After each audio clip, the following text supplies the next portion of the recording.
ẹ wá kí ló ṣẹlẹ̀ gangan, kí ló dé gangan, kí ni nǹkan tó ṣẹlẹ̀ gangan, kí ló dé, kí ló ṣẹlẹ̀ sáwọn ọmọ Yorùbá. Àwọn ọmọ Yorùbá kí ló ṣe wá, kí ló ṣe wá tá à ń bára wa jà lójoojúmọ́, kí ló ṣe wá tá à lórí tá à ń rò, kí ló ṣe wá tá à gbọ́pọlọ wálẹ̀ ká bára wa sọ̀rọ̀, kí ló ṣe wá tá à calm down ká gbé gbogbo ṣánlẹ̀. Kí ni nǹkan tó ṣẹlẹ̀ sí wa gangan. Gbogbo nǹkan tó ń ṣẹlẹ̀ yìí divide and rule ni, divide and rule tó ti ń lò fún Yorùbá lọ́jọ́ tó ti pẹ́, òun náà ló yìn ṣẹlẹ̀. Divide and rule yìí táwa dẹ̀ wà careful ó máa di divide and conquer mọ́ wa lọ́wọ́. Kí ni nǹkan tó ṣẹlẹ̀ gangan, kí ni nǹkan tó dé gangan. MC Oluomo, Alhaji Musiliu Ayinde, kí ló dé, kí ló ṣẹlẹ̀. Koko Zaria, Alhaji Ganiu, kí ló ṣẹlẹ̀ gangan, kí ló dé. Ṣé mọ̀ bí tẹ́yìn gan ṣe, tẹ́yìn ṣe nú ọ̀rọ̀ ilẹ̀ Yorùbá yìí ó pọ̀ ni, ó pọ̀. Ẹ̀yin gan wà lára àwọn tó ń divide, tẹ́ ń divide Yorùbá, tẹ́ ń divide wa. Kí ló ṣẹlẹ̀, kí ló dé gangan. Ẹ jẹ́ kí n já yín sí MC. Ọmọ Yorùbá ni yín náà, ọmọ Yorùbá lẹ MC Ganiu. Koko Zaria ọmọ Yorùbá ni ẹ, ọmọ Yorùbá ni gbogbo wa. Kí ló dé, ẹ má jẹ́ ká torí pé a fẹ́ make owó, a fẹ́ make owó ká máa fi bà nǹkan tó da jẹ́. Ẹ má jà torí a fẹ́ lówó, a fẹ́ lówó, a fẹ́ kọ́lé, a fẹ́ kọ́rọ̀ jọ ká máa fi bà nǹkan tó da jẹ́. À ń pariwo Sunday Igboho, Sunday Igboho, Sunday Igboho lẹ́ni. Kí gbogbo wa tó fall in love fún Sunday Igboho, kí gbogbo wa tó tẹ̀lé, káwọn kan tó tẹ̀lé Sunday Igboho, ó ní nǹkan tá a rí. A fẹ́ rẹ̀ jẹ ni, a fẹ́ rẹ̀ jẹ, a fẹ́ kí àwọn ará òkè ọ̀hún kọ́kàn wá kógun jalè Yorùbá. Nígbà tó ti di wọ́n ti ń wọlé sílẹ̀ Yorùbá, wọ́n wọlé sí gbogbo àwọn gbèríko wa. Wọ́n pa àwọn àgbẹ̀ wa nínú oko, wọ́n pa àwọn bàbá, wọ́n pa ìyá, wọ́n rape àwọn ìyá, wọ́n rape àwọn àǹtí tó jẹ́ ti Yorùbá ti wa.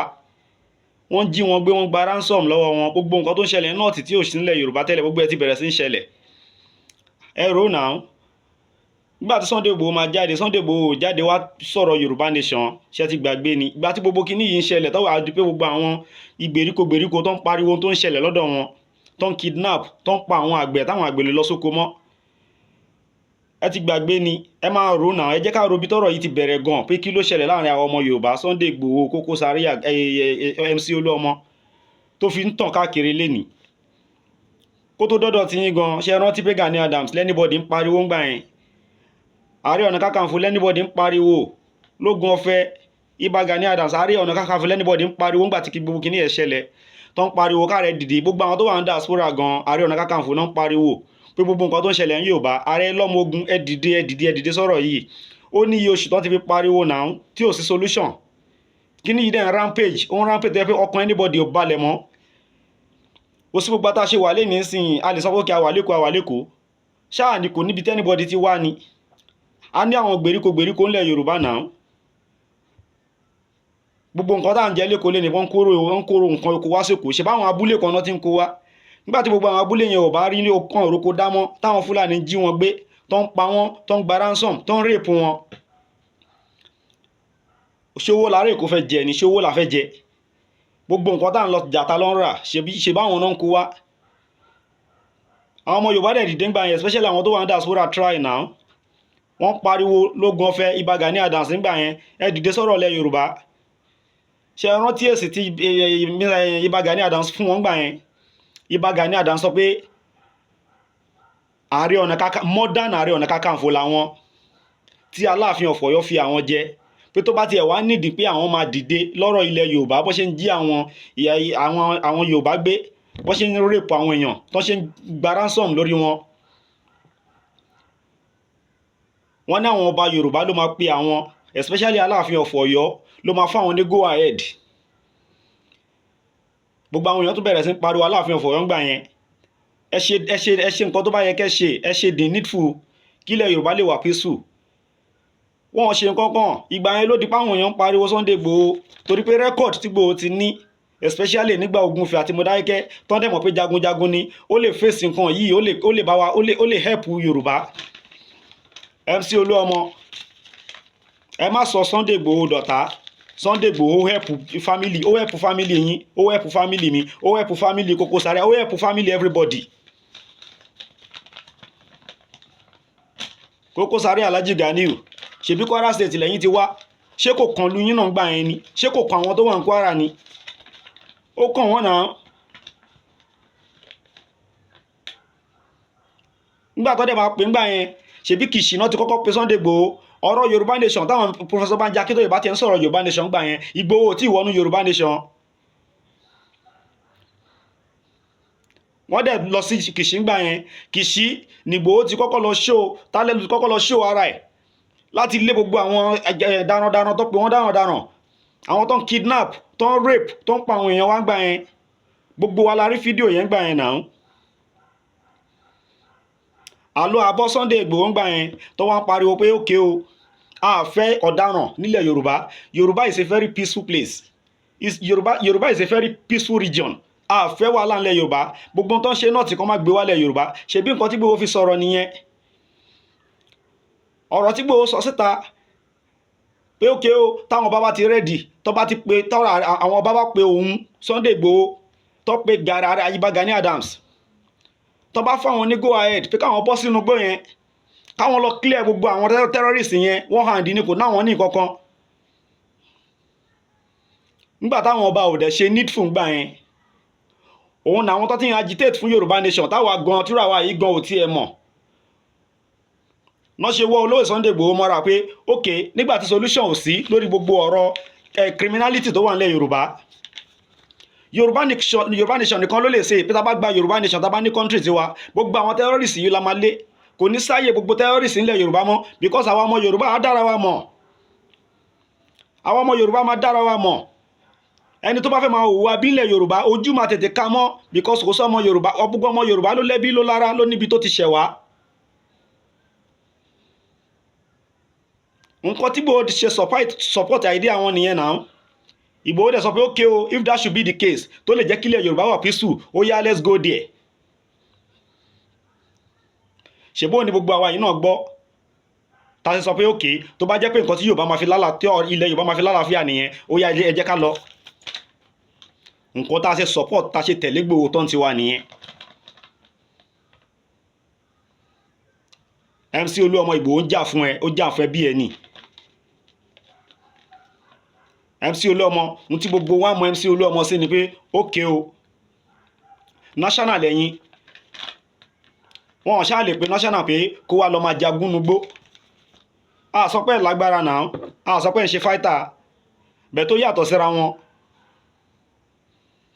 Kí ló délé nìyí tí gbogbo yín ṣe wá kọ̀yìn síra yín, tẹ́ sọ̀rọ̀ yín dọ̀tá? Kí ló tẹ́ pé ẹ defy gbogbo youth? Ẹ defy gbogbo youth nítorí pé kò sí unity láàrin yín. MC Oluomo àti Igboho, kò sí nǹkan kan tẹ́ gbà lọ́wọ́ ara yín náà tẹ́ fi ṣẹra yín. Koko Zaria àti Igboho, kò sí nǹkan kan tẹ́ gbà lọ́wọ́ ara yín tẹ́ fi ṣẹra yín náà. So kí ló ṣẹlẹ̀ gangan? Báwo lọ̀rọ̀ Yorùbá nation, kò sí Yorùbá nation ṣe máa dọ̀tá? Tẹ́ bá rówó, ó níbi tó ti wà. Igboho kò ṣàyédé jáde kó sọ pé Yorùbá nation la fẹ́ náà. Ó níbi tí mátà yìí ti ń bọ̀. Kí ló tẹ́ ronú kẹ́ gbé wò? Mi ò insult anybody o, bẹ̀tẹ̀ já bára wa sòótọ́ ọ̀rọ̀ ọmọ Yorùbá ní gbogbo wa. Kí ló ṣẹlẹ̀ gangan?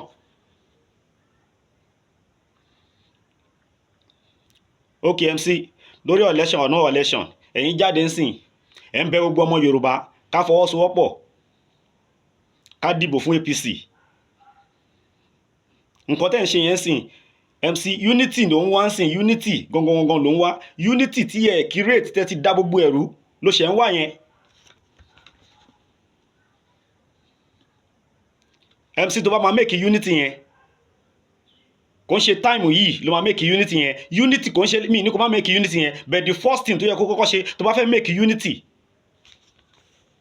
ó ní pé jẹ́ kọ́kọ́ mọ̀ pé ìwọ àti Igboho kò síjà láàrin yín. Tó bá ti wá jẹ́ kó mọ̀, tó bá ti gbé sórí social media, then wá pe àwọn ajá ẹ, àwọn ọ̀dẹ̀ tó ní làákàyè tó hàn nínú tó ń rò yẹn. Ọ̀kan lọ́mọ àbí kí lórúkọ ẹ̀ tó wà l'Amẹ́ríkà, Legacy tó wà ní France. MC pé wọn, tó bá ti calm wọn, tí ò sí yẹn, ọ̀rọ̀ tó bá sọ a máa gbọ́. Ọ̀rọ̀ tó bá ti sọ a máa gbọ́. Tó bá sọ pé unity wà láàrin yín, àwọn tó ń da gbogbo ẹ̀rú ọ̀rọ̀ tí wọ́n MC gangan fúnra rẹ̀ ò sọ táwọn kan gbẹnu ẹ sọ tó ń da gbogbo ẹ̀rú yẹn kọ́kọ́ sọ fáwọn yẹn kan jókòó jẹ́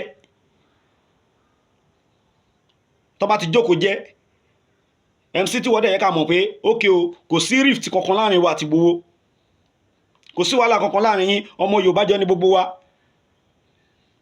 then wàá tún wá ṣe nǹkan kan lẹ̀ Yorùbá kí ni nǹkan náà tó máa ṣe MC o àti Sanwó-Olú o ẹ kọ́kọ́ jáde ẹ kọ́kọ́ apologize lórí issue EndSARS èmi ò sọ pé wọ́n pààyàn lẹ́nsàs mi ò sọ pé wọ́n pààyàn lẹ́nsàs but for the fact that àwọn èèyàn ní evidence lọ́wọ́ pé wọ́n yìnbọn bẹ̀ is that they recorded casualty or not ẹ kọ́kọ́ jáde both the governor of Lagos State and ìwọ MC gangan tó ń defend wọn ẹ kọ́kọ́ apologize on the issue of EndSARS. If that is done, definitely every son and daughter of Yoruba will listen to you people.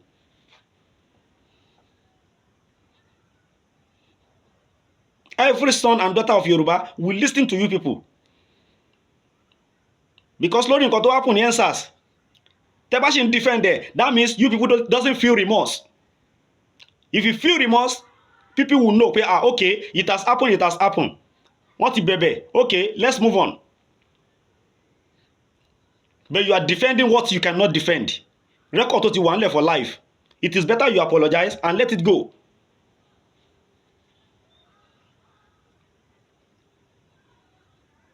Fati ibẹ̀ nìyẹn o.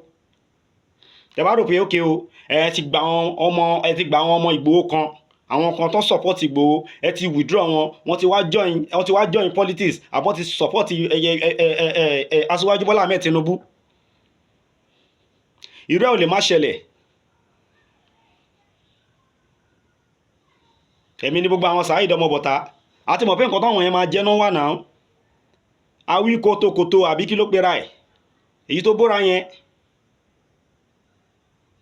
Omíyalé gbogbo wọn bẹ́ẹ̀ yẹn Sunday arọ Sokoti Sunday agbóhùn tẹ́ pé ó da Ìbà Gani Adams gan ṣé òní ìwà ní dàgbò ta nìyẹn fẹ́ bá tò tí ò ní dá MC Oluomo mo promise ẹ Sunday arọ yẹn ẹ̀yìn ẹgbẹ́ sẹ́yìn yín kó máa bá yín ṣiṣẹ́ wàá rí fún máa bìtú ẹ irú àwọn ẹ̀dá ta dá yẹn nìyẹn ó máa ṣe kò sẹ́ni tó lè bá ṣiṣẹ́ tí ò ní dá kò síbi tó lè wà òun gangan wá ó fẹ́ di number one ni kò síbi tẹ́ lè gbé sí pé kó máa jẹun òun fúnra rẹ̀ fẹ́ di number one ó máa dá ẹni tó bá jùlọ ó máa dọ̀gá ẹ̀ ó máa dá ẹni tó ń fún lóúnjẹ láti Sunday arọ Saheed ọmọ bọ̀tá gbogbo àwọn yẹn MC tó bá mọ̀ wọ́n ni wàá mọ̀ pọ́ dàlẹ́ ní gbogbo àwọn yẹn Omíyalé tó bá rí wọn pẹ̀lú Igboho tó bá rí wọn lè Igboho wàá mọ̀ pọ́ àwọn yẹn gan tó bá aláwọ̀ kan bá ẹ tò wàá mọ̀ pọ́ dàlẹ́ ni wọ́n máa ṣì dá ẹ confam ni.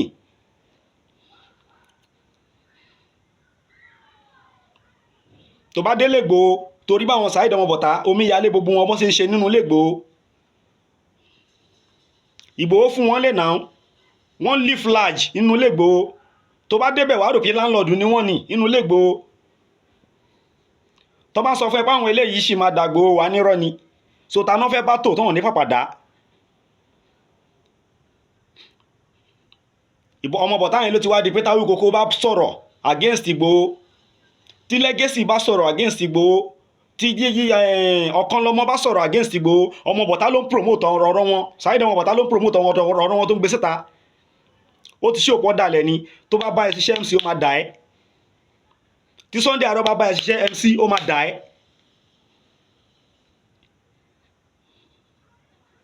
Yorùbá nation àwọn ò ní relent confam ni Jagaban ti di president Aṣíwájú Bọ́lá Ahmed Tinubu mo táwọn ń béèrè là ń béèrè wọ́n dẹ̀ sì máa ṣe tiwa bẹ̀tẹ̀ tábàtẹ̀ wá fohùn ṣọ̀kan lọ́la àbí tí Aṣíwájú Bọ́lá Ahmed tó bá sọ pé okay o solution gangan ni Yorùbá nation lọ́la MC kí lẹ fẹ́ sọ àwọn tó ti wà ń bẹ̀ tán pariwo ẹ̀ tẹ́lẹ̀ tẹ́ mú lọ́ta ṣé ẹ máa lẹ́fẹ́ jẹ gàba lé wọn lórí ni àbẹ́ máa lẹ́fẹ́ bẹ̀bẹ̀ kí lẹ fẹ́ ṣe tó túmọ̀ sí pé kẹfẹ́ tó sẹ́tù Yorùbá sì máa fèsì Yorùbá máa bára wa jà bẹ̀tà bá rọpò lọ́wọ́ ṣó yẹ kó rí bẹ́ẹ̀ not at all.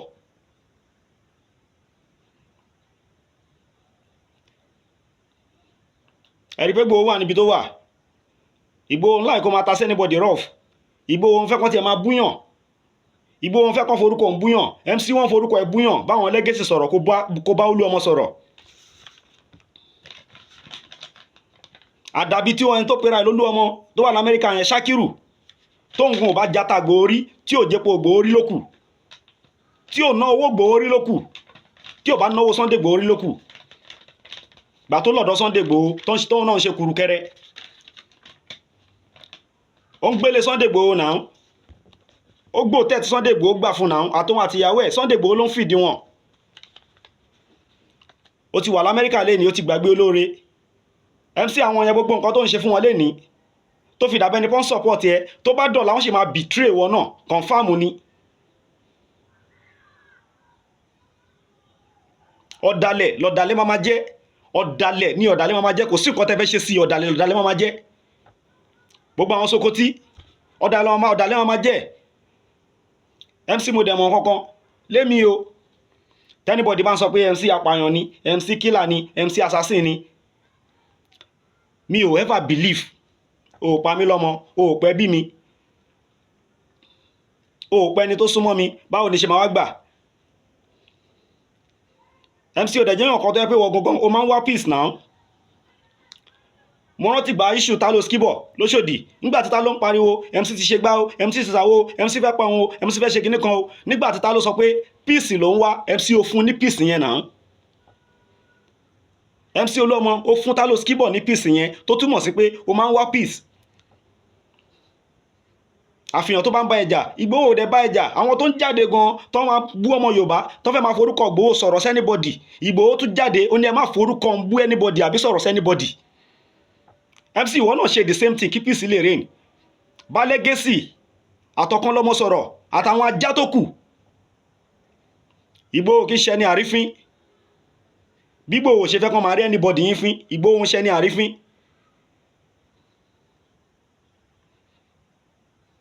A little advice tí kò máa mú wá for now nìyẹn.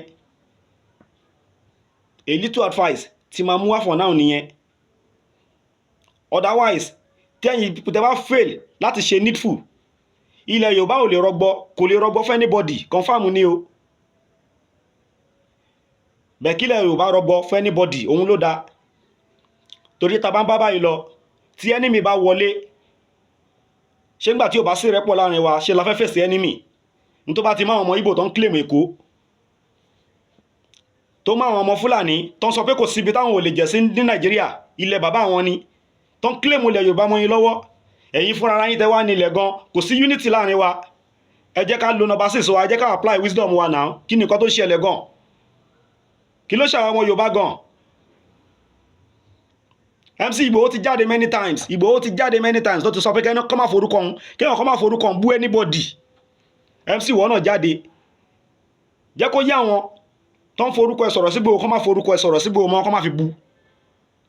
Nǹkan tó lè mú peace wá nìyẹn.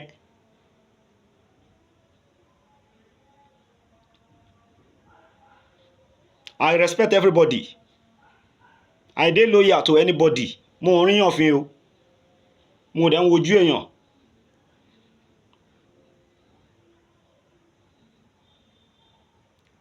Bóyá jọ jẹ́gbẹ́ o. O tó mi o. O tó mi o. Àbò jù mí lọ. Mo máa ń respect anybody. Bẹ́ẹ̀ jẹ́ ká pe àárọ̀ àti ọ̀dọ̀fínú wa. Ká ṣe tó bá yẹ ká ṣe lẹ́tọ̀ọ́. Bọ́lá Ahmed Tinubu ò ní kẹ́ forúkọ ń búyàn náà. Bọ́lá Ahmed Tinubu ò ní kẹ́ anybody forúkọ ń báyàn jà náà. Kí ló tàn bára wa jà náà? MC mo mọ̀ fáwọn tó dalẹ̀ Igboho, tó bá fún wọn láyé ọmọ dà ẹ́ o. Torí mo mọ̀ wọ́n dáadáa, tó bá fún wọn láyé ọmọ dà ẹ́.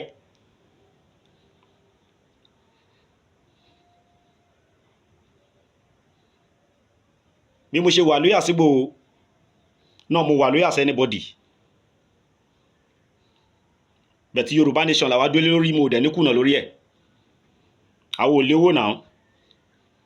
Kò ń ṣe ta fẹ́ rí díẹ̀ là ń lé náà. Mo máa ń sọ mi gba 1 kobo lọ́wọ́ anybody láti bàtà ti bẹ̀rẹ̀ Yorùbá nation. Nobody tó lè ever sọ pé òun fún mi 1 kobo.